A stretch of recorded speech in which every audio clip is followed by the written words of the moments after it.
Assalamualaikum sahabat-sahabat yang dirahmati Allah. Malam ini saya akan menceritakan sebuah kisah misteri tentang seorang driver ojol yang menerima pesanan di tengah malam. Namun tanpa disadari ia justru mengantarkan penumpang yang sudah meninggal dunia. Sebelum kita mulai kisahnya, mari bersama-sama membaca sholawat kepada Nabi Muhammad. Semoga sholawat ini kelak menjadi saksi kita untuk mendapat syafaat di akhirat. Jangan lupa like dan subscribe channel ini agar kisah-kisah penuh hikmah dan pelajaran bisa terus tersebar luas, menjadi amal jariah untuk kita semua.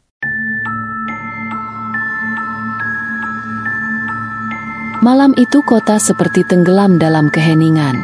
Lampu jalan berdiri berderet, namun cahayanya terasa redup, seolah enggan menerangi malam yang pekat.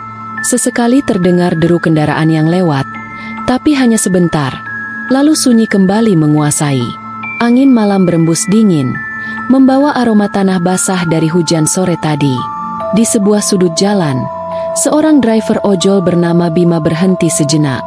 Ia baru saja menyelesaikan order terakhirnya dan berniat pulang ke rumah. Pikirannya sudah dipenuhi bayangan kasur empuk dan secangkir teh hangat. Namun rencana itu mendadak berubah ketika ponselnya bergetar. Sebuah notifikasi pesanan masuk. Titik jemputnya berada di pinggiran kota. Bukan sekadar pinggiran, tetapi dekat dengan area pemakaman tua yang sering ia hindari. Bima menatap layar ponsel itu cukup lama. Ada rasa ragu yang menggelayut.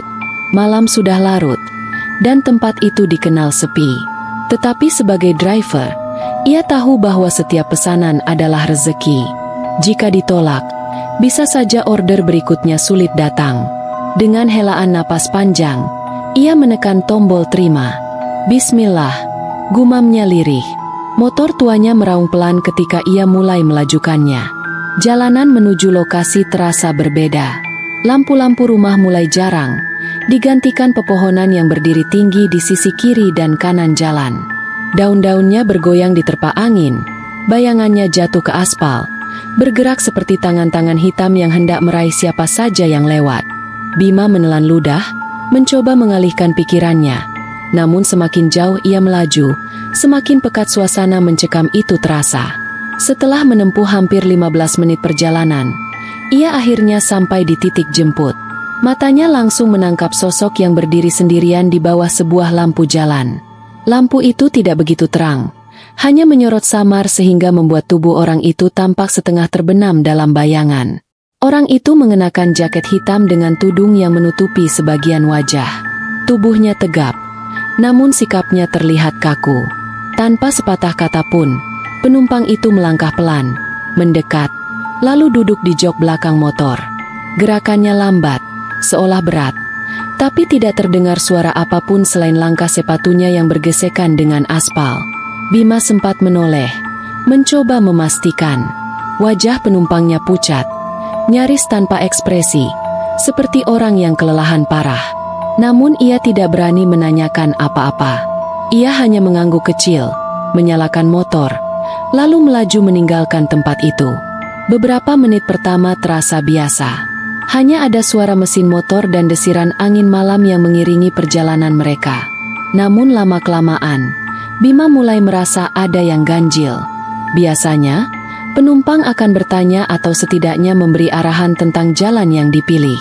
Tapi orang ini sama sekali diam. Tidak ada gerakan, tidak ada suara, bahkan napasnya pun sulit didengar. Bima mencoba membuka percakapan.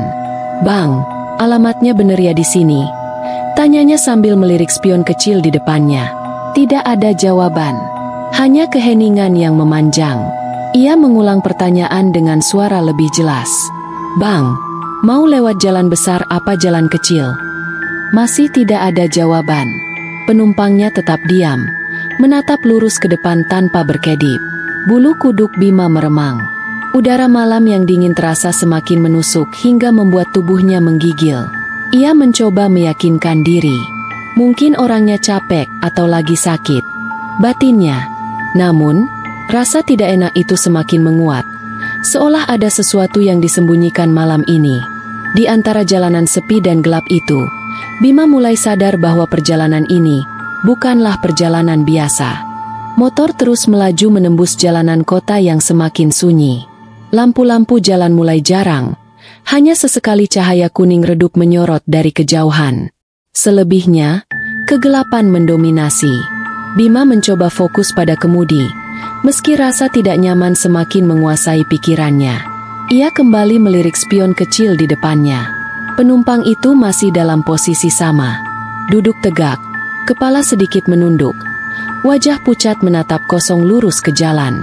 Tak ada suara, tak ada gerakan. Seolah-olah yang diboncengnya hanyalah patung hidup. Bima mencoba lagi membuka percakapan. "Bang, kalau lewat jalan tikus bisa lebih cepat, tapi agak gelap. Mau lewat situ, atau lewat jalan besar?" tanyanya. "Hening." Bima menelan ludah. Suara mesinnya sendiri seakan jadi satu-satunya hal yang terdengar. Ia mengulangi pertanyaannya dengan nada sedikit lebih tinggi. Tapi tetap tidak ada respon. Penumpangnya hanya diam membisu. Perlahan, bulu kuduknya kembali meremang. Hawa dingin yang menusuk sejak awal semakin terasa menusap kulit. Padahal ia memakai jaket cukup tebal. Tapi tubuhnya bergetar seperti ditiup angin malam dari arah yang tak terlihat. Semakin lama ia merasa, ada sesuatu yang salah. Aroma aneh mulai tercium. Bukan bau bensin, bukan juga bau asap, melainkan bau anyir bercampur tanah basah. Samar-samar tercium setiap kali angin malam berembus. Bima mencoba menghirup pelan, berharap itu hanya pikirannya sendiri. Namun semakin lama, bau itu semakin jelas. Pikirannya mulai kacau. Ia menoleh sebentar lewat spion, dan untuk pertama kalinya ia merasa penumpangnya tidak sedang benar-benar hidup. Wajah pucat itu terlihat lebih kaku, bibirnya membiru, dan mata itu tidak berkedip sedikit pun sejak awal perjalanan. Astagfirullah, lirih Bima dalam hati, mencoba menepis pikiran buruknya. Ia mempercepat laju motor, berharap segera sampai tujuan dan mengakhiri perjalanan aneh ini. Namun, justru di saat ia ingin cepat sampai, ponselnya yang terpasang di holder motor tiba-tiba mati mendadak. Padahal baterainya masih penuh. Layar yang sebelumnya menampilkan navigasi kini gelap gulita. Bima mencoba menekan tombol power, tapi tidak berhasil. Hatinya semakin panik. Ia tidak hafal benar jalan menuju alamat itu tanpa bantuan peta. Ia menoleh ke belakang, berniat bertanya sekali lagi kepada penumpangnya. "Bang, alamat detailnya di mana? Saya takut salah jalan." Tidak ada jawaban. Yang terlihat justru sesuatu yang membuat darahnya membeku. Penumpang itu masih dalam posisi sama, tapi kepala yang tadi menunduk kini perlahan terangkat. Dari balik tudung jaket hitam, wajah pucat itu menoleh sedikit ke arah Bima. Gerakan yang sangat lambat, nyaris tak wajar. Bima langsung mengalihkan pandangan ke depan. Jantungnya berdegup kencang. Tangannya bergetar di setang motor. Ia tidak berani lagi menoleh ke belakang. Jalanan semakin gelap. Lampu jalan semakin jarang. Hanya suara mesin dan detak jantungnya yang berpacu. Di saat itu, terdengar suara lirih. Suara yang dalam, berat, dan nyaris seperti bisikan. "Terus saja." Suara itu keluar dari penumpang di belakangnya. Bima merinding sekujur tubuh. Itu adalah kata pertama yang keluar sejak perjalanan dimulai, tapi justru membuatnya semakin ketakutan. Bima memacu motornya dengan kecepatan sedikit lebih tinggi dari biasanya. Udara malam semakin menusuk, membuat kulit tangannya terasa beku meski dilindungi jaket. Ia mencoba menenangkan diri, tapi gema suara lirih dari penumpangnya barusan masih terngiang di telinganya. "Terus saja." Begitu kata penumpang itu. Suaranya dalam, berat, seperti keluar dari ruang kosong yang bergema. Bima menggertakkan giginya. Ia berusaha berpikir logis. Mungkin itu hanya suara orang yang sedang kelelahan. Namun semakin ia mencoba menyangkal, semakin sulit rasanya. Ada sesuatu yang tidak wajar. Motor terus melaju melewati jalan sempit yang diapit pepohonan tinggi. Angin berdesir kencang, menimbulkan suara bisik-bisik dedaunan yang membuat suasana semakin mencekam. Lampu motornya menjadi satu-satunya cahaya yang membelah kegelapan. Bima ingin bertanya, ingin memastikan, tapi suaranya tercekat. Tenggorokannya kering, seperti ada yang menahan. Ia hanya bisa menelan ludah, mencoba menguatkan diri. Hingga akhirnya ia memberanikan diri berkata pelan, "Bang, ini bener jalannya, kan?" Tidak ada jawaban. Hening kembali menguasai. Namun anehnya, Bima merasa seperti ada tatapan yang menancap di punggungnya. Tatapan dingin yang membuat keringat dingin mengalir di pelipisnya. Ia kembali melirik lewat spion. Kali ini ia menyesal melakukannya. Penumpangnya menunduk lagi, tapi dengan posisi yang lebih janggal. Kepalanya miring ke samping, seolah tulang lehernya tak lagi mampu menyangga. Wajah pucat itu nyaris tidak berubah sejak pertama kali ia lihat. Hanya matanya yang masih terbuka, menatap kosong tanpa berkedip. Bima tercekat, tangannya gemetar, hampir kehilangan kendali pada setang motor. Ia buru-buru mengalihkan pandangan ke depan, mencoba fokus pada jalan yang semakin sunyi. Namun keringat dingin terus bercucuran dari pelipisnya. Meski malam itu terasa begitu dingin. Tak lama kemudian, suara itu kembali terdengar. Belok. Hanya satu kata, lirih, tapi cukup untuk membuat bulu kuduk Bima berdiri. Ia melihat ke depan. Di hadapannya ada dua jalan. Satu lurus dengan penerangan lampu jalan yang samar. Satu lagi jalan kecil yang gelap gulita dan jarang dilewati orang. Bima menggertakkan giginya. Nalurinya ingin mengambil jalan lurus, jalan yang sedikit lebih terang. Namun entah kenapa, tangannya justru terasa kaku. Seperti ada kekuatan lain yang mendorongnya untuk memutar setang motor ke arah jalan gelap. Akhirnya motor berbelok masuk ke jalan kecil itu. Begitu masuk, suasana berubah drastis. Gelap total, hanya lampu motor yang menerangi beberapa meter ke depan. Suara mesin terdengar lebih bergema. Seakan-akan jalan itu sunyi tanpa kehidupan. Bima mulai menyesal. Hatinya berteriak untuk berbalik arah, tapi tubuhnya seolah tidak mau menuruti. Di belakangnya, penumpang itu tetap diam. Namun dalam keheningan itu, Bima mendengar sesuatu yang membuat darahnya semakin dingin. Suara napas pelan, berat, dan tidak teratur. Napas yang bukan seperti manusia pada umumnya. Lebih mirip desahan panjang dari sesuatu yang kesakitan. Bima hampir kehilangan akal sehat. Ia ingin menoleh, tapi takut. Ia ingin berhenti, tapi tidak berani. Yang bisa ia lakukan hanyalah terus melaju, membawa sosok misterius itu semakin jauh masuk ke dalam kegelapan. Motor Bima melaju pelan di jalan kecil yang nyaris tak berpenghuni. Lampu motornya menjadi satu-satunya penerang, membelah pekatnya malam. Di kiri dan kanan, hanya ada pepohonan rapat yang menjulang tinggi, menutupi sebagian langit. Sesekali terdengar suara binatang malam, tapi lebih sering sunyi yang mendominasi. Bima semakin yakin bahwa ia salah memilih jalan. Hatinya menjerit ingin berbalik, tapi entah kenapa tangannya terasa kaku di setang. Seakan ada beban yang menahan gerakannya. Setiap detik yang berlalu, hawa dingin semakin pekat. Ia mencoba membuka percakapan lagi. Suaranya bergetar. "Bang, alamatnya masih jauh." Tidak ada jawaban. Namun, ia merasakan sesuatu yang membuat bulu kuduknya semakin berdiri. Dari belakang, terasa seperti ada embusan napas dingin yang menyentuh tengkuknya. Napas berat, tidak teratur, dan sangat dekat. Jaraknya hanya beberapa senti dari kulitnya. Bima bergidik, hampir kehilangan keseimbangan. Ia mempercepat laju motor, berharap segera menemukan rumah, warung, atau tanda kehidupan lain. Tapi yang ada di depan hanyalah jalan lurus yang tak berujung, tenggelam dalam kegelapan. Tiba-tiba, ia melihat sesuatu. Di tepi jalan, ada papan penunjuk arah. Papan tua itu sudah berkarat, cat putihnya mengelupas, tapi masih bisa dibaca samar-samar. Tulisan di papan itu membuat jantung Bima hampir berhenti berdetak. Pemakaman umum. Paniknya semakin menjadi. Ia yakin tidak memilih jalan ke arah sana, tapi entah kenapa motor yang ia kendarai justru mengarah ke pemakaman. Seolah ada kekuatan yang menuntunnya ke tempat itu. Bima menelan ludah. Tangannya gemetar di setang motor. "Astagfirullah, kenapa jadi kesini?" Bisiknya pelan. Dari belakang, tiba-tiba terdengar suara lirih, lebih jelas dari sebelumnya. "Terus jangan berhenti." Suara itu membuat darah Bima berdesir. Ia ingin berhenti, ingin berteriak, tapi lidahnya keluh.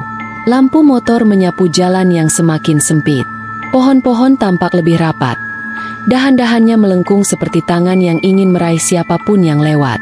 Hawa dingin kini bercampur dengan bau anyir yang semakin tajam menusuk hidung. Bima mulai terengah-engah. Jantungnya berdetak kencang tak terkendali. Ia tahu ada sesuatu yang salah.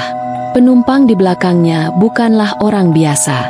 Namun, saat ia hampir kehilangan keberanian, dari kejauhan terlihat cahaya samar, seperti lampu rumah atau warung kecil. Harapan itu membuatnya sedikit lega. Ia mempercepat motor, berharap cahaya itu bisa menjadi pertolongan. Semakin dekat, cahaya itu terlihat jelas. Sebuah bangunan kecil dengan lampu bohlam kuning yang menggantung di depan. Namun ketika motor hampir sampai, Bima terkejut. Bangunan itu bukan rumah atau warung. Itu adalah sebuah gerbang besar dari besi tua, dengan tulisan melengkung di atasnya. Tulisan itu berbunyi, "Pemakaman Umum Kota." Motor berhenti tepat di depan gerbang yang setengah terbuka. Lampu motornya menyorot deretan batu nisan yang berjajar rapat di balik pagar. Angin malam bertiup lebih dingin, membawa aroma tanah basah bercampur bunga layu. Bima membeku, tangannya gemetar hebat. Ia ingin segera memutar balik motor, namun tubuhnya terasa berat, seperti ditahan oleh sesuatu. Dari belakang, penumpang itu berbisik lagi. Kali ini lebih dekat, nyaris menempel di telinga. Sudah sampai. Motor Bima berhenti tepat di depan gerbang besar yang berkarat. Tulisan melengkung di atasnya jelas terbaca dalam sorotan lampu motor. "Pemakaman Umum Kota." Gerbang itu setengah terbuka, berderit pelan tertiup angin malam, seolah-olah sedang menunggu kedatangan seseorang. Bima menatap ke depan dengan wajah pucat. Tangannya bergetar di setang motor. Keringat dingin mengalir deras meski udara malam begitu menusuk. Ia tidak pernah berniat ke tempat ini, namun entah mengapa langkahnya justru digiring ke sini. Dari balik gerbang, cahaya lampu kuning redup tampak menerangi sebagian area pemakaman. Bayangan nisan berjajar rapat terlihat bergantian disapu cahaya lampu motor. Suasana begitu sunyi. Hanya ada suara daun kering bergesekan di hembus angin. Bima menelan ludah, mencoba berbicara, suaranya tercekat. "Bang, ini benar tempatnya." Tidak ada jawaban, hanya diam. Pelan-pelan ia menoleh lewat spion. Saat itu darahnya serasa berhenti mengalir. Penumpangnya duduk tegak, namun posisi kepalanya sangat janggal. Lehernya miring ke samping, hampir tidak mungkin dilakukan oleh manusia normal. Wajah pucatnya semakin jelas, bibirnya membiru, matanya masih terbuka menatap kosong. Bima segera mengalihkan pandangan. Tangannya gemetar semakin hebat. Ingin sekali ia berbalik arah dan kabur sejauh mungkin. Namun tubuhnya seperti terkunci. Motor tidak ia matikan, tapi seakan tidak sanggup bergerak. Tiba-tiba, suara berderit terdengar jelas. Gerbang besi tua itu bergerak, terbuka lebih lebar, meski tidak ada satupun orang yang terlihat mendorongnya. Bima terbelalak, dadanya terasa sesak. Lalu, untuk pertama kalinya, penumpang itu berbicara dengan nada yang lebih jelas. Suaranya berat, seperti keluar dari dalam tanah. "Masuk." Bima tersentak, seluruh tubuhnya merinding. Kata itu terasa seperti perintah yang tidak bisa ditolak. Namun hatinya menolak keras. "Tidak, ini gila, aku harus pergi dari sini." Batinnya berteriak. Ia mencoba memutar setang motor untuk berbalik arah.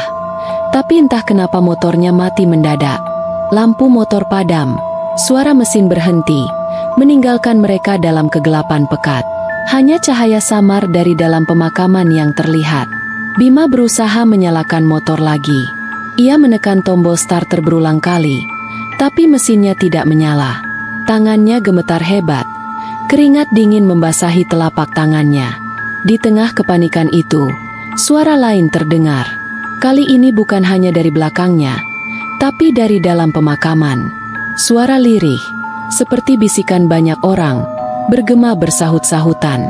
Semakin lama semakin jelas, seperti sekelompok orang yang berdoa pelan di antara nisan. Bima menoleh sekilas. Dari balik gerbang, ia melihat bayangan samar-samar. Beberapa sosok tampak berdiri di antara nisan, tidak bergerak, hanya memandang ke arahnya.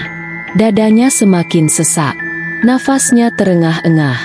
Ia ingin berteriak, tapi suaranya hilang. Lalu, penumpang di belakangnya menundukkan kepala, dan dengan suara pelan berbisik tepat di telinganya, "Aku pulang." Saat itu juga, Bima merasakan dingin luar biasa menjalar dari punggungnya, seolah sesuatu meresap masuk ke tubuhnya. Langkah perlahan membawa Raka kembali ke motornya. Malam semakin larut, jalanan sepi. Hanya deru kendaraan sesekali melintas yang memecah sunyi. Lampu jalan di daerah itu redup, seakan enggan memberikan cahaya yang cukup. Raka menatap kursi belakang motornya, masih terbayang jelas bagaimana lelaki berpakaian putih itu duduk diam tanpa suara, seolah tidak memiliki beban apapun. Dengan ragu, Raka menyentuh jok motornya. Dingin, terlalu dingin untuk sekadar terkena angin malam. Ia menarik napas dalam-dalam, mencoba mengusir pikiran aneh yang terus berkelebat. Namun semakin ia mencoba menenangkan diri, semakin jelas pula rasa tidak nyaman yang menyeruak. Raka menyalakan motor. Suara mesin menggelegar pelan, memberi sedikit rasa aman. Ia melirik kaca spion kecil di sisi motornya, dan detik itu juga jantungnya serasa berhenti. Di dalam pantulan kaca, ia melihat siluet samar, seorang pria duduk di kursi belakang. Wajahnya pucat, matanya sayu, dan tubuhnya kaku seperti mayat. Raka segera menoleh ke belakang, tapi kursi itu kosong. Hanya ada angin malam yang menyapu. Ia berkeringat dingin, napasnya memburu, dan bulu kuduknya meremang.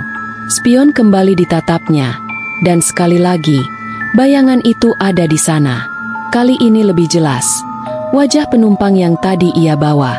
Motor hampir saja tergelincir ketika Raka secara refleks menarik gas terlalu keras. Ia menghentikan kendaraannya mendadak di pinggir jalan. Tangannya gemetar memegang setang, sementara matanya tak lepas dari spion yang seolah-olah memaksa dirinya untuk melihat. Bayangan itu menatapnya, diam, tetapi penuh dengan sesuatu yang tidak bisa dijelaskan. Dengan tangan bergetar, Raka meraih ponselnya, mencoba membuka aplikasi ojol untuk memeriksa lagi data penumpang. Namun layar ponsel tiba-tiba gelap padahal baterainya masih penuh. Layar memantulkan wajahnya sendiri, tetapi anehnya, ada bayangan samar berdiri tepat di belakangnya. Raka menoleh spontan, tapi lagi-lagi tak ada siapapun di sana. Hanya jalanan kosong dan pepohonan yang bergerak tertiup angin. Suasana terasa menekan, seperti ada sesuatu yang bersembunyi di kegelapan, mengawasinya. "Ya Allah!" lirihnya. Suaranya hampir tak terdengar. Motor kembali dijalankan, kali ini dengan kecepatan lebih rendah.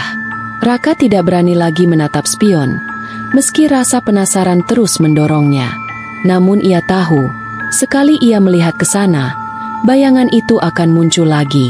Perjalanan malam itu berubah menjadi mimpi buruk. Setiap tikungan terasa panjang, setiap detik terasa berlipat ganda.